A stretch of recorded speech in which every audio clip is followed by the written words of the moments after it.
You're so funny. Oh my God. You're so pangit. Kiefer Watson. I love. Oh? Si Enk! Eh, chismoso ka talaga, bata ka. Daling. Yan, sige, kakandi na talaga si En. Nanahimik ka na nga isang kahit 5 seconds lang. Grabe, Putek kapag naman. Shit, JJ. Play din. Magkakapatotoong matid. Familiar to me. Imposible. Hindi kaya tong ganda ko, mahirap hanapin. Oo nga, ang hirap ng hanapin. Hindi ko makita. Isipan mo. Ang ganda mo. Haba ng hair. I love you, Jay. You're the scientist at the end of the universe. Kakatawa ko po yan. Ikaw? Pumunta ka ng picture na hindi ko alam. Tigas talaga ng ulo mo, no? Kuya, matagal na nga. Kahit na. Tigas talaga ng ulo mo, no? Lagot ka sa akin. Iwan mo na ako. Ayaw mo naman kasi mag-apply nakatulong ko? Sinasaktan mo pa ako. Pinakatulong mo na nga ako dito eh. Sumutin ko yung mata mo. Daling. Isipan mo. Oo.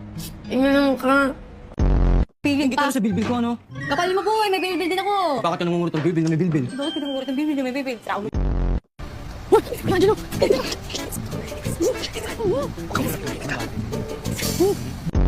Katago ka. Of course, I'm very strong. Wala na. Huwag ka na magtago. Ano ba naman ito? Ayaw mo yan! Ang bigat naman ito. Ay, Pierce lang. Okay lang naman eh. Nabihiri ka na. Angelo! Long time no see. Time. Mag-anak ba ito ni Freya? Parang kandas din ang mukha. Hindi mo talaga sa pizza. Pahinga. Isa lang. Anong masakit sa'yo? Sorry. Ang bukas yan sa magaling yan. Leo? Oh. Huwag mo akong tinanong parang napakasama akong tao. Wow, sweet ah! Mahirap hanapin yung mga kagaya ko. Oh, kaya gaya ng like, ay mo ba kain? Pero hindi ba sa zoo?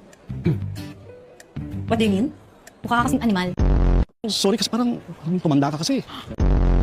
Hoy! Hoy! Tatawid lang! Parang tumanda ka talaga at saka pumangit ka.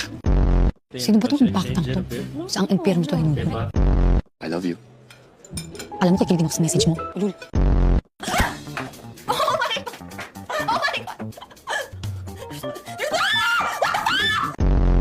Sige. Subukan mo tumayo na sa kinauupuan mo. Yan ang huling beses na makakatiyo ka. Sige. Angelo, pangit ba talaga ako? Di naman. Ang pangit-pangit lang. Maki, open your mouth. Maki? Mr. Watson. Miss Mariano, ano ba? Actually po, Mrs. Watson po dapat. Just go to the restroom. Para tempo ta. Mr. Watson, if you're really listening to this class, can you please explain the definition of profit? Yan, buti nga. We'll just